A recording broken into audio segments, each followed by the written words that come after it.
Hey, what's up guys? Kamusta? Ako si Gerard, ang iyong digital guru at welcome sa isa na naman Tagalog tutorial. Para sa video na ito, aalamin natin kung paano gumawa ng simple kinetic typography gamit ng Photoshop at ng After Effects.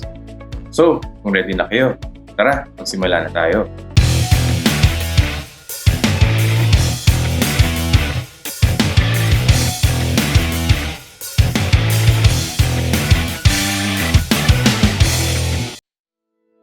Sa video na ito, gagawin natin kinetic typography ay from the song Buwan ni Juan Carlos.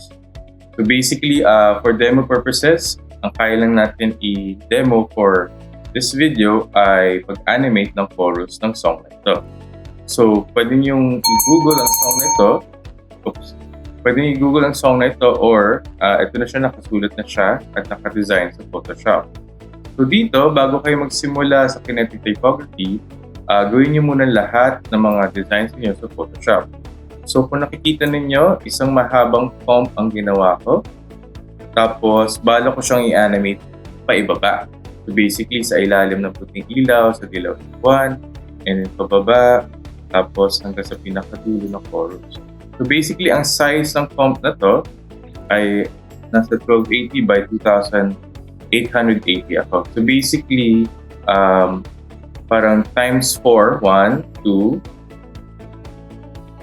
1, 2, 3, 4. So basically, 4 na beses lang ng size from HDV or HDTV. Okay, so another thing to take note is kung sa Photoshop, yung neon effect na to is gagamit lang siya sa blending modes sa layers natin. So if right-click natin siya and then go to blending modes, kunyari ito here, blending options pala. Dito, ang gamit ko lang is drop shadow, outer glow, color overlay, inner glow, inner shadow, at saka bevel. So basically, walang set naman dyan. Parang nag-trial and error lang ako hanggang nagmukha siya parang neon lights. And then, pagkatapos kung ma-perfect ito, pwede mo na yung right-click and copy and paste yung layer style sa iba't ibang layers niya. So, pansin nyo rin, ang mga layers ko, nina-number ko siya or nina-name ko siya as 01, 02, 03, at 04. Basically, yung mga numbers na to, parang nakamatch siya kung anong part ng stanza or line ng song na to. So basically, sa 01, sa ilalim ng puting ilaw, lahat yan 01. Sa 02, dito naman sa second line, sa dilaw ng buwan, lahat yan 02 sa simula. And then sa 03, sa pakinggan mo ang aking sigaw. At yung last is 4 sa dilaw ng buwan. Okay, so after that then, para mas magaan mag-work sa After Effects, I suggest din na yung mga layer styles niyo, so right-click nyo siya, i-rasterize nyo rin yung mga layer style para maka-flatten siya.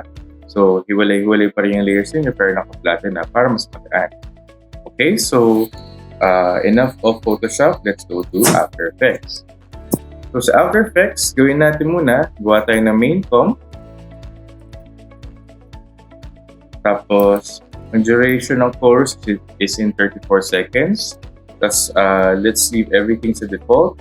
Ang gagamitin natin size is HDV or HDTV 720p at 29.97 frames per second. Click natin OK. Next, i-import natin ang chorus natin here. Make sure then import nyo siya as composition retain layer sizes. And then click open. So ngayon, nandito na yung lahat ng mga layers natin from Photoshop. And lastly, import natin yung music. So ito yung chorus lang na part ng 1. Next is, punta tayo sa main comp. I-import natin ang ating chorus comp na malaki. And then, iset natin siya sa beginning. And then, lagay natin yung music dito. Let's name this Buwan. And then, also here, sa malaking comp, ilalagay din natin yung music. Pero more on for reference. Okay. So, bago rin tayo magsimula, gagawin ko, ilalock ko yung background. At i-click ko yung shy layers niya para later i-hide natin.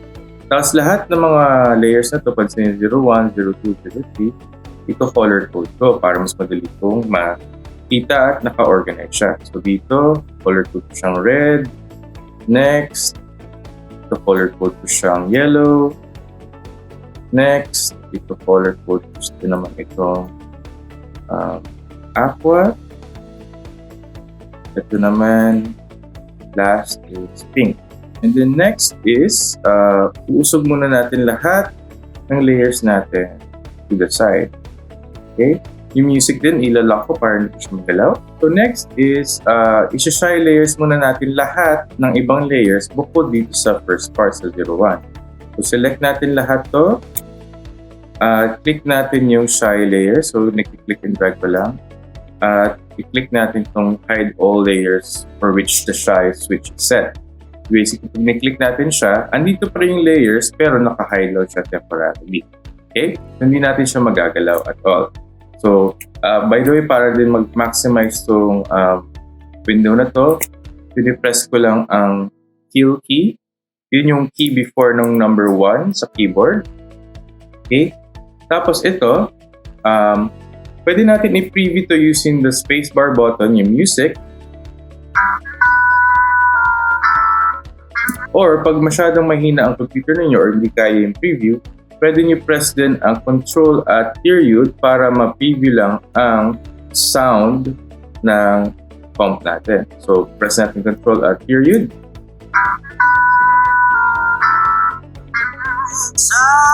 So, according sa markings natin, dito yung start ng song. Dito yung starting word na sa. So, click natin ang layer na sa, and then imbis na i-click and drag natin to, gumamit tayo na shortcut. So, ang shortcut nito is Alt or Option sa keyboard ninyo at saka open bracket.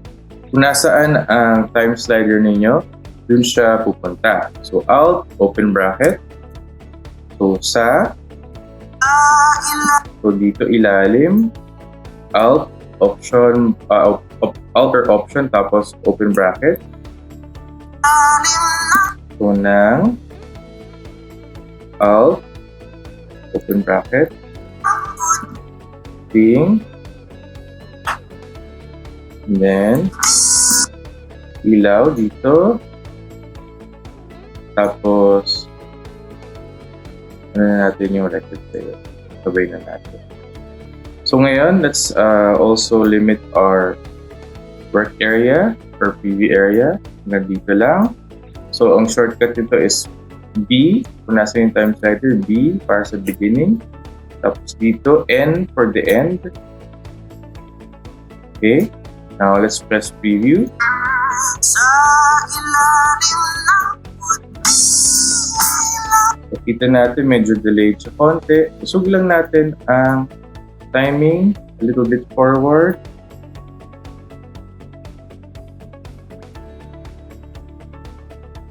So next is, i-fade in, fade out natin to para, kunyari, para nag-on yung ilaw. So pwede natin gawin mano-mano. Open natin ang opacity. So press nyo ang key sa keyboard para ma-open yung opacity. Press, and then click yung stopwatch, 0, and then 100. So ang problema lang dito is, we have 26 layers. So meron bang shortcut para mag-fade in, fade out? Simpleng fade in, fade out lang ng mga layers. Meron. So, the automatic tiers, effects, and presets natin, if we type in fade, meron tayong mga presets, fade, tapos meron tayong folder na behavior. Dito sa fade in plus out frames, basically, pag na-click and drag mo siya sa layer, so, mangyayari is nag-fade in, fade out ang layer natin kung saan nagsa-start ang layer. Pag ni-cut mo rin ang layer dito, Alt, close bracket, pag kita mo sa dulo, mag-fade out din siya. Okay. So, undo natin. So, zoom out. So, ang gagawin ko ngayon is click and drag ko ito sa lahat ng mga layers ko para automatic na siya nag-fade out. Okay, ngayon, let's preview this again. Preview natin yung quarter.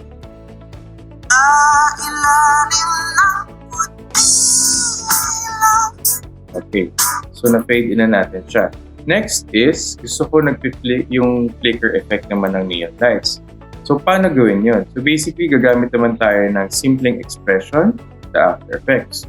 So, paano gumawa ng expression? Basically, for example, gusto natin mag-start mag-flicker itong parang graphic na ito. So, dito sa record player, buksan natin ang opacity. So, press nyo ulit P. Okay?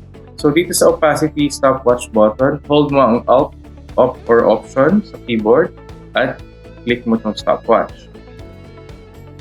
Yan. So dito sa sa expression, type natin ang the word wiggle tapos dalawang numbers. So yung dalawang numbers na ito, yung first number, kung ilang beses siya mag-flicker in a second, so siguro mga 5 times.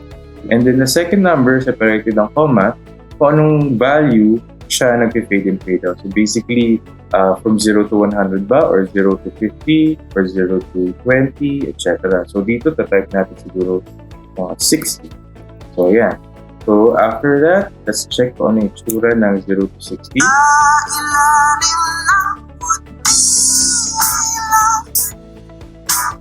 So yan, nag-blink siya. So ngayon, pwede mo ito i-copy and paste sa lahat ng mga text or mga elements mo. So press natin P, opacity, and then hold mo yung Alt ulit, click mo yung stopwatch dito sa expression window, and then paste natin siya, Control V. So basically, i-paste natin siya all throughout. So yan, na-apply na natin sa lahat ng layers natin.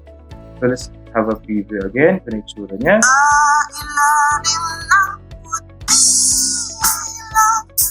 Dito mo, kahit na pare-pareho tayo ng wiggle values, dahil nga medyo random siya, hindi siya pare-parehas na bibling at the same time.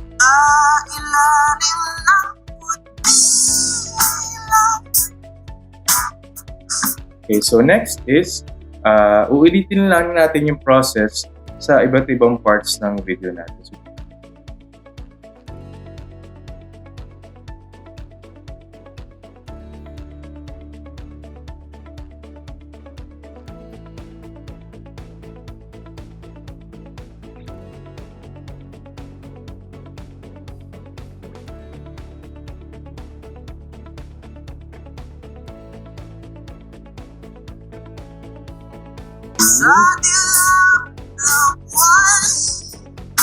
okay. So next is, tapos na tayo sa big comp natin. Balik tayo sa big comp. Also, bago tayo bumalik, make sure yung music nyo dito, pang reference na kasi ito, off nyo muna yung music para ang gagamitin natin music is in the main comp. Okay? So let's move on to the main comp. Malapit na tayo matapos. So dito, ang animate natin is the position. So shortcut nito is the letter P, keyboard, para position lang natin. And then make sure naka-on yung music natin dito lang sa one music player natin. Okay, so not here sa chorus natin, off din natin yan, dito lang sa one. So basically ngayon, let's play this at quarter, and then let's play it. So control period. So dito yung first position ko. So tignan natin ang preview.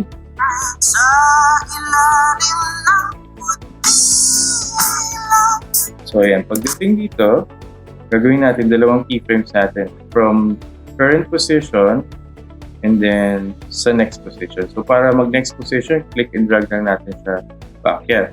Kung gusto mong nakalock siya sa axis mo or parang nakalock lang siya according sa parang vertical axis niya, hold mo ang shift para very accurate lang siya mag-up. So dito, sa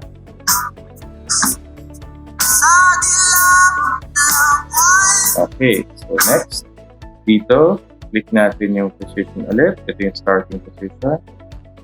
Sug natin ang time slider at sug natin sa backyard. Next, for our next line. So hold my shift para accurate siya. Sug natin konti lang. So, play natin ulit ang next part.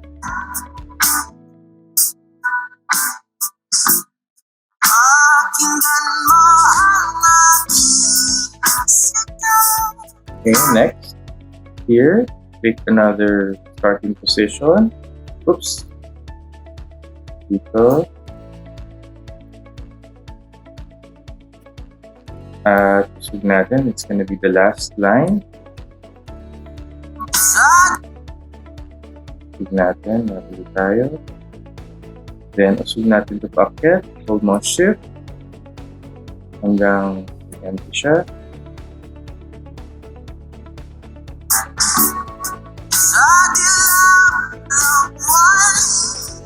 So, ayan. So, let's take a look at our whole prompt.